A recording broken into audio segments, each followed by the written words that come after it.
The Nutcracker. From a story by E.T.A. Hoffman. It was Christmas Eve, and the snow was just falling. Claire and her brother Fritz were very excited. That night there would be a magnificent party with music and dancing as well. A fantastic present. Fritz was busy with toy soldiers and gave the orders. Clara put the finishing touches to their enormous tree. She hung shiny ornaments, candy canes tied with bows from the branches. "This is my favorite part," Clara said to her brother as she at the beautiful fairy with delicate wings and the sugar plum all dressed. At last, it was time for the party to begin. The guests all cried, Clara, hit me on the back of the window. First came running over. See, it was crunchy through the snow. "Can you see Gotham Jocelyn?" asked Clara. "Yes, there he is, waving," cried Fritz. "Come on, Gotham is toy maker. He made the most magical toys in the whole city." Clara and Fritz hardly waited to see what he had brought them. Gotham Jocelyn hugged the children at the door. With the forge, he produced two gifts. Fritz eagerly wrapped a mechanical gumball machine. For Clara, there was a wooden Nutcracker in the shape of a sword. "Take good care of him, Grandpa Jocelyn. He is very special." "I love him," whispered Clara. "Thank you. But he's a soldier," said Fritz. "It should be mine." "You can't have him," cried Clara. Fritz cried, snapped Clara away from her. He pulled a Clara tug, and then, crack! The Nutcracker leg snapped off. Clara cradled Nutcracker in her arms and wept. "Don't cry, Clara," said her godfather gently. "This soldier has been wounded, but I can soon fix him." Godfather Jocelyn pulled a tool pouch from his pocket and quickly mended Nutcracker so that he looked and screwed his knee. "Oh, thank you," said Clara, drying her eyes. "Never let anyone hold him again." Everyone was dancing out, and the house was filled with music and laughter. Clara placed the Nutcracker carefully under the Christmas tree and went to join the party. Finally, the last dance was danced, and the guests said goodbye. The family went to bed, and the house was dark and quiet. Boom! Clara will tear the last bomb of the clock. Strike midnight. "Oh no! To fall! I left the Nutcracker all under the tree." Clara tiptoed downstairs and crept under the Christmas tree, holding Nutcracker tightly. Suddenly, the tree started to grow taller and taller. Was it just that Clara was shrinking? "What's happening, Clara?" "Don't be afraid," the kind voice suddenly. Clara turned around and Nutcracker come alive. Behind him, Fritz's soldiers were sitting in the toy box, and Clara's dolls were gazing around. Before Clara could speak, she heard a scurrying sound, and from every nook and cranny, an army of mice poured into the room. They were led by a giant mouse king, golden crown. "Attack!" he screamed. "Who will fight with me?" cried the Nutcracker.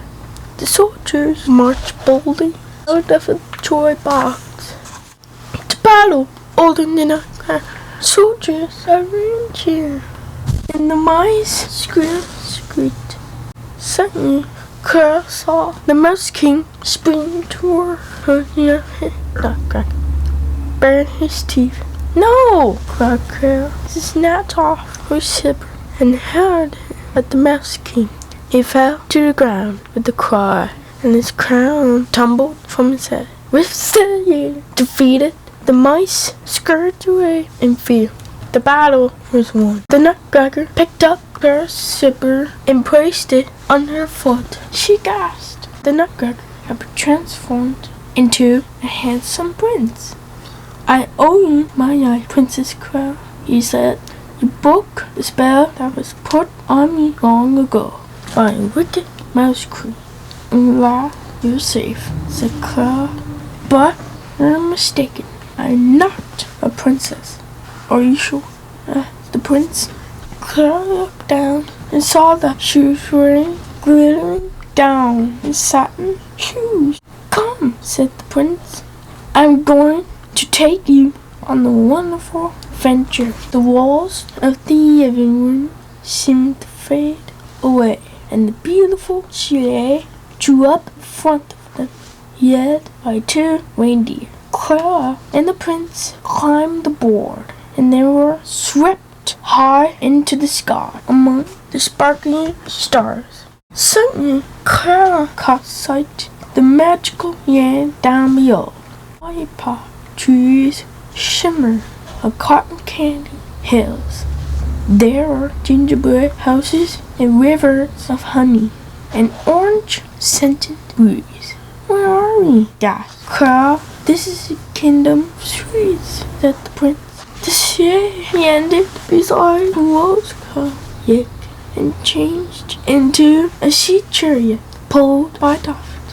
Swans swam beside them. A shimmering fish leaped out of the water. On the far side of the lake was a magnificent marzipan path. A fairy with delicate wings was waving to them from the gate. "Look," said the prince. "It's the Sugar Plum Fairy." "Prince Nutcracker," cried the fairy. "You're home at last." "This is Princess Crow," said the prince, and they stepped ashore. "She saved my life and broke the mouse queen's spell."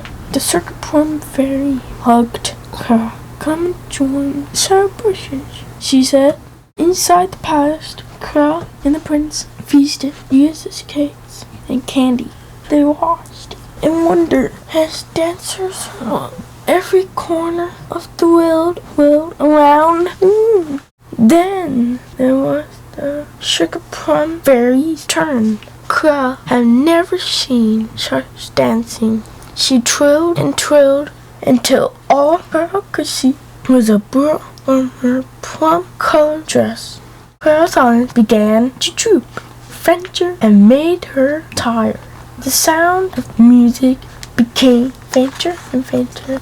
Crow woke up Christmas morning. She found herself curled up under the Christmas tree next to the Nutcracker. Toys were strewn across the floor, and her parents were standing over her. "What have you been doing?" asked her father. "Oh, I had the most wonderful adventure," said Crow.